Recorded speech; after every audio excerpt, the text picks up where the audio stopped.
So good to see you, Shalin. Everyone is talking about your tweet. Please let us know the whole incident when it happened. बताइए क्या रहा? Actually I think परसों की बात है ये। मैं जब ट्विटर पर जिया खान की डॉक्यूमेंट्री डेथ इन बॉलीवुड के बारे में पढ़ रही थी, तब अचानक मेरे ज़ख्म ताज़ा हो गए। मुझे याद आया उस हादसे के बारे में जो अप्रैल 2005 में हुआ था।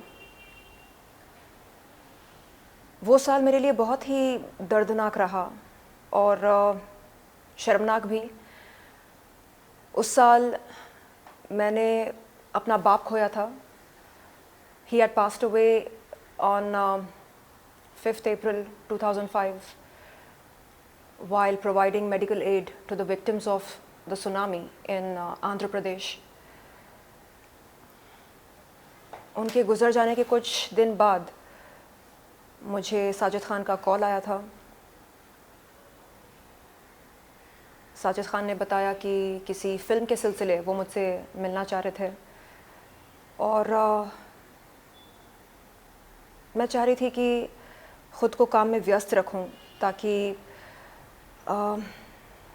घर बैठे बैठे पापा को मिस करते करते मैं डिप्रेशन का शिकार ना हो जाऊं। और इस सोच से मैंने ये तय किया कि चलो जाकर मिलते हैं, देखते हैं क्या ऑफ़र है। वहाँ जाने के बाद जो हुआ वो मैंने आज से पहले कभी किसी के साथ शेयर नहीं किया। यानी जिस तरह मैं आपसे बात कर रही हूँ, अपने घर वालों के साथ भी शेयर नहीं किया। शायद कहीं ना कहीं मैं ख़ुद को कसूरवार ठहरा रही थी इस बात के लिए। मुझे लगता था कि अगर मैं साजिद ख़ान से मिलने नहीं जाती तो ऐसा कुछ होता ही नहीं। तो मैं कई साल ख़ुद को ब्लेम करती रही।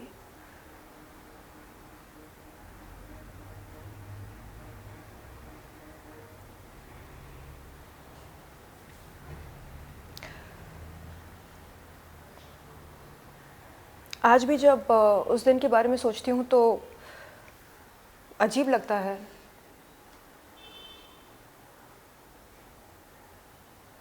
अगर कोई आपसे कहे कि आपने कुछ दिन पहले अपना बाप खोया है, आप कितने ही पत्थर दिल क्यों ना हो, थोड़ी बहुत सहानुभूति तो आप दिखाएंगे। लेकिन जब मैंने उससे कहा था कि ऐसा ऐसा है, I lost my dad a few days ago और आपके बुलाने पर मैं चली आई क्योंकि आपके साथ मुझे काम करना है, कुछ अच्छा काम करना है। इस बात का उस पर शायद कोई ज़्यादा असर नहीं हुआ। यहाँ वहाँ की बात करते करते अचानक उसने अपने लिंक का प्रदर्शन किया एंड मुझसे कहा, don't you want to touch it, go ahead, feel it. And I was already under great stress. I told him, listen, ये सब इस तरह की बातचीत करने के लिए जिस मानसिक स्थिति की ज़रूरत होती है वो इस समय नहीं है मेरी। मैं बहुत ज़्यादा परेशान हूँ, डिस्टर्ब्ड हूँ, स्ट्रेस्ड हूँ अपने पापा के लॉस को लेकर। तो don't do this, I am not ready for this. अरे no, I'm not saying, that you do something. I'm just saying you feel it. And what do you think about it? And I said, no, I'm not feeling good. It doesn't feel right. It doesn't feel good. So I think it's time for me to go. तो नहीं, come on, take it easy. We are all adults. We are grown-ups. I said, yeah, that's the point. We are grown-ups. We are not children. So don't do this. Don't do it with somebody who has just lost her father. Don't do it. It's not easy to get back to work just a few days after you have lost your mentor, your anchor, your support system, your everything. My dad was my everything.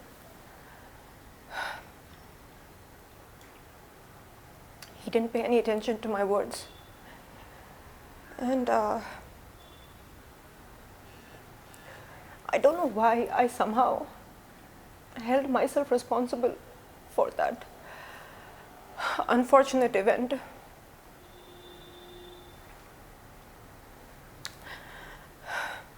मैं यही सोचती रही कि कसूर मेरा है, अगर मैं नहीं जाती तो ये सब होता नहीं। लेकिन आज ये समझ में आता है कि अगर मैं नहीं जाती तो कोई और जाती, मेरा शोषण नहीं हुआ होता तो किसी और का होता। तो इट्स नॉट अबाउट मेरा तेरा, इट्स अबाउट अस।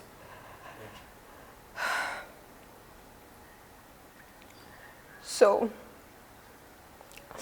आपके इस माध्यम के ज़रिए मैं साजिद खान से कहना चाहती हूँ कि वो अपने किए पर शर्मिंदा महसूस करे, पछताए और सॉरी कहे। सिर्फ मुझको ही नहीं, उन तमाम लड़कियों को जिसके साथ उसने बदतमीज़ी की, जिसका शोषण किया, सॉरी बोले। सॉरी जो मैं एक एसहोल रहा हूँ, सॉरी जो मैंने आप सभी के जज्बातों के साथ खिलवाड़ किया, सॉरी जो मैंने आपको फिल्म में काम दिलाने के बहाने अपने घर पर बुलाया और आपके साथ बदतमीज़ी की, ज़बरदस्ती की, आपका शोषण किया। इस बात के लिए माफ़ी मांगता हूँ। इस तरह से वो अपोलोजाइज़ करें और बताएं सबको कि देखो, it is not cool to cross the line of decency. एक बॉयफ्रेंड गर्लफ्रेंड अगर रोमांस कर रहे हैं और बॉयफ्रेंड अपने लिंग का प्रदर्शन करता है तो गर्लफ्रेंड बुरा नहीं मानेगी, गर्लफ्रेंड को खुशी होगी। लेकिन यहाँ पर सिचुएशन वो बिल्कुल नहीं था। एक निर्देशक जब एक अभिनेत्री से काम के सिलसिले में बात कर रहा हो और अचानक अपने पैंट्स में हाथ डालकर अपना लिंग बाहर निकालकर उसे दिखाता हो, तो ये एक प्लेजेंट एक्सपीरियंस कभी नहीं रह सकता। क्या आप मानती हैं कि ऐसे बहुत से लोगों के साथ हुआ होगा और बीच में कई आपने अभी ट्वीट किया, इससे पहले भी जब मीटू के दौरान बहुत सारे इल्ज़ाम लगते रहे साजिद खान पे, क्योंकि he belongs to a family which is shared a good bond with all the top in the industry, इस वजह से वो बचे रहे अब तक, कुछ अभी तक हो नहीं पाया। What your take on that? मुझे समझ में ये नहीं आता कि जो ऑफेंडर्स होते हैं, रॉन्ग डूअर्स होते हैं, उनको सुपरस्टार्स का समर्थन कैसे मिल जाता है। हमारे जो खान्स हैं, कपूर्स हैं, वो साजिद खान और साजिद खान जैसे लोगों के साथ काम करते हैं, ये मालूम होते हुए भी कि साजिद खान ने कई लड़कियों के साथ बदतमीज़ी की, लाइन ऑफ डिसेंसी को क्रॉस किया। क्यों वो उंगली नहीं उठाते साजिद के ख़िलाफ़? क्यों उन्हें ऐसे हादसे आपत्तिजनक नहीं लगते या आश्चर्यजनक नहीं लगते, शर्मनाक नहीं लगते? क्यों? आपत्तिजनक लगना चाहिए ना। अगर ये आपत्तिजनक ना हो तो फिर क्या हो सकता है? क्या मजबूरी है इन सुपरस्टार्स की जो ये काम करते हैं ऐसे लोगों के साथ? Do you think Farah is the reason behind it? मैं फराह खान जी की बहुत इज़्ज़त किया करती थी। मैं ये मानती थी कि तो क्या हुआ अगर उनका भाई ऐसा हो, शायद वो एक बहुत अच्छी इंसान होंगी। लेकिन एक बार भी फ़राह खान ने ये स्टेटमेंट नहीं दिया मीडिया में कि जो कुछ भी मेरे भाई ने किया उसके लिए मैं माफ़ी मांगती हूँ, मैं तहे दिल से शर्मिंदा हूँ, मैं अपोलोजाइज़ करती हूँ, जो शर्मनाक काम किए हैं मेरे भाई ने उसके लिए मैं शर्मिंदा हूँ। एक बार भी इस तरह का स्टेटमेंट नहीं आया उनकी तरफ से। क्यों? She herself is a female. She has to take it on. एक महिला होते हुए आपको समझना चाहिए कि कितना मुश्किल होता है इस तरह के अनुभव को दबा कर रखना अपने दिल में। मेरे फॉलोअर्स कहते हैं आप तो खुद को शेर नहीं बोलते हो, आपका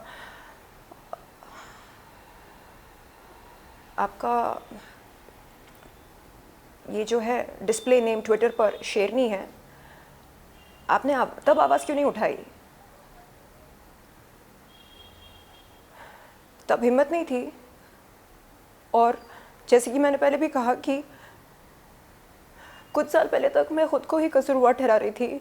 मुझे लगता था कि नहीं, मेरा ही दोष है, मेरा ही दोष है।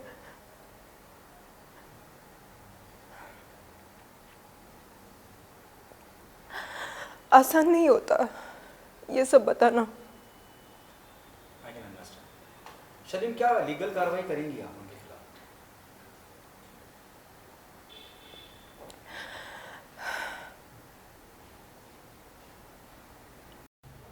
उससे मुझे क्या मिलेगा, क्या हासिल करूँगी मैं, ये सोचती हूँ। क्या उस बंदे की मानसिक स्थिति में बदलाव आएगा? क्या वो पहले से बेहतर बन जाएगा? मैं तो बस ये चाहती हूँ कि वो एक अच्छा इंसान बने। वो बोले कि सॉरी जो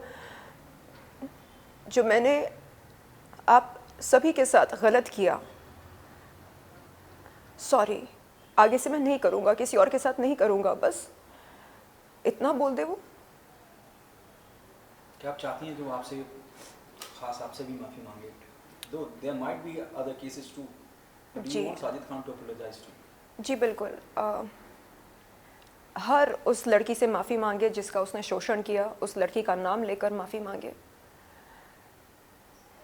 और ये भी आश्वासन दे सभी को कि आगे से वो ऐसा कभी नहीं करेगा किसी के साथ।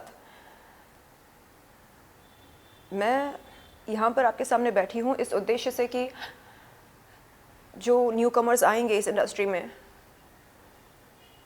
वो सतर्क होकर इन निर्देशकों और निर्माताओं के पास जाएं प्रोफेशनल मीटिंग करने के लिए,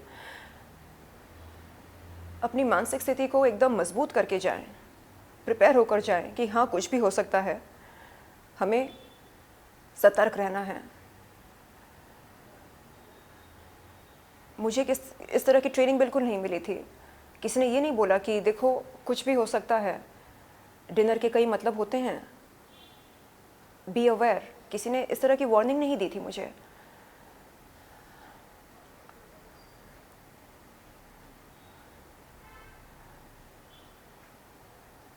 लोग कहते हैं आप तो अडल्ट कंटेंट क्रिएटर हो, अंग प्रदर्शन करते हो, तो आसान होता होगा ना आपके लिए किसी का लिंग अपने हाथ में लेना। उन बेवकूफ़ों से मैं ये कहना चाहूँगी कि महिला चाहे अडल्ट कंटेंट क्रिएटर हो, अभिनेत्री हो, महत्वाकांक्षी अभिनेत्री हो, वैश्या हो, बाजारू औरत हो, आकर्षित हो, माल हो, जो भी हो, जैसी भी हो, हमारे देश का कानून इस बात की इजाज़त नहीं देता कि महिला के साथ ज़बरदस्ती हो या उसका शोषण हो या बलात्कार हो, बिल्कुल नहीं। तो इस तरह के ख़याल जो लोग अपने दिमाग में पालते हैं,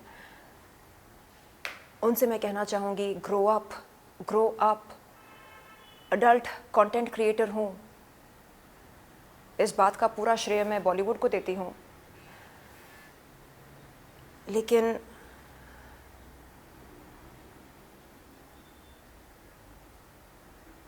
ये कहना कि आप जब चाहे किसी का भी लिंग पकड़ सकती हैं ना, नहीं। यदि लड़का मेरा प्रेमी हो तो बात अलग है। मैं साजिद खान के उनके पास गई थी केवल बात करने, फिल्म संबंधित बात करने। तो ये मतलब निकालना कि ठीक है आप मिलने गई तो क्या फ़र्क पड़ता है अगर उन्होंने ऐसा किया होगा या कहा होगा। फ़र्क पड़ता है, फ़र्क पड़ता है। This is unacceptable. सलीम, क्या कहना चाहेंगे आपके फॉलोअर्स या आपके हेटर्स जो गलत साइड पे खड़े हैं, वो क्या कहते हैं और आपका क्या कहना है उस बारे में? मेरे कुछ हेटर्स कहते हैं कि क्योंकि मैं अडल्ट कंटेंट क्रिएटर हूँ, अंग प्रदर्शन करती हूँ, इसलिए मुझे इस बात से दिक्कत नहीं होनी चाहिए कि किसी ने मुझको अपना लिंग छूने को कहा या अपना लिंग पकड़ने को कहा। उन बेवकूफ़ों से मैं ये कहना चाहूँगी कि अडल्ट कंटेंट क्रिएटर का मतलब ये नहीं कि मैं किसी के बाप की जागीर हूँ। Nudity does not give consent to anybody to molest me or exploit me or rape me. Never. आपने सनी लियोन को स्वीकारा, आपने उनको इज़्ज़त दी, नवाजा और बॉलीवुड हीरोइन का दर्जा दिया। मैं तो आपकी अपनी हूँ, तो फिर ये द्वेष कैसा? एक पॉर्न स्टार आपकी चहेती बन गई और दूसरी को आप एक क्रिमिनल की नज़र से देख रहे हैं। क्यों? मुझे याद है जब मैं बॉलीवुड के मशहूर निर्देशक निर्माता के पास काम मांगने जाती थी तो वो कहते, अरे आप में ना वो बात नहीं है। और मैं पूछती, सर कौन सी बात? नहीं, वो बात जो सनी लियोन में है। और मैं पूछती, अच्छा तो क्या करना चाहिए? अरे बनो उसकी तरह, एक सेंसेशनल पॉर्न स्टार बनो। आफ्टर ऑल तुम एक मामूली एक्टर हो। तो आज उन सब से मैं पूछना चाहूँगी कि क्या राय रखते हैं वो मेरे बारे में आज की तारीख में। अब तो बन गई हूँ ना आपकी अपनी देसी सनी लियोन। तो अब क्या मुझ में वो बात आ गई है जिसकी तलाश थी आपको?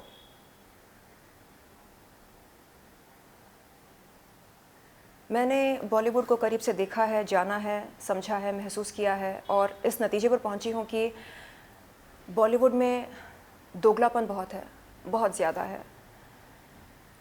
खुले में डिप्रेशन के नारे लगाते हैं, रिपीट आफ्टर मी, डिप्रेशन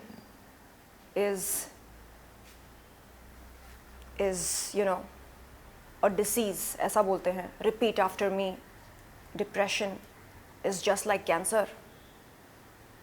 और बंद कमरे में क्या करते हैं? माल का सेवन करते हैं। खुले में फैमिली सेंटिमेंट्स की बात करते हैं और बंद कमरे में क्या करते हैं? लिंग का प्रदर्शन करते हैं, लिंग स्पर्श करवाते हैं। तो इनका फंडा बहुत ही सिंपल है, बद रहो, बदनाम मत रहो। मेरा फंडा उसका विपरीत है, बदनाम रहना मंजूर है लेकिन बद होना बिल्कुल नहीं। तो शायद इसलिए मैं बॉलीवुड के निर्देशकों से, निर्माताओं से, अभिनेताओं से, अभिनेत्रियों से मेल नहीं रखती हूँ, क्योंकि फंडे बहुत अलग हैं। और इतना सब कुछ सहने के बाद अब बिल्कुल मन नहीं करता कि मैं बॉलीवुड का हिस्सा बनूं, बिल्कुल नहीं।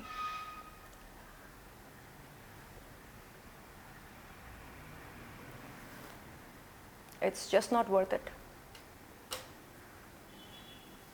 Thank you Shalini, thank you so much.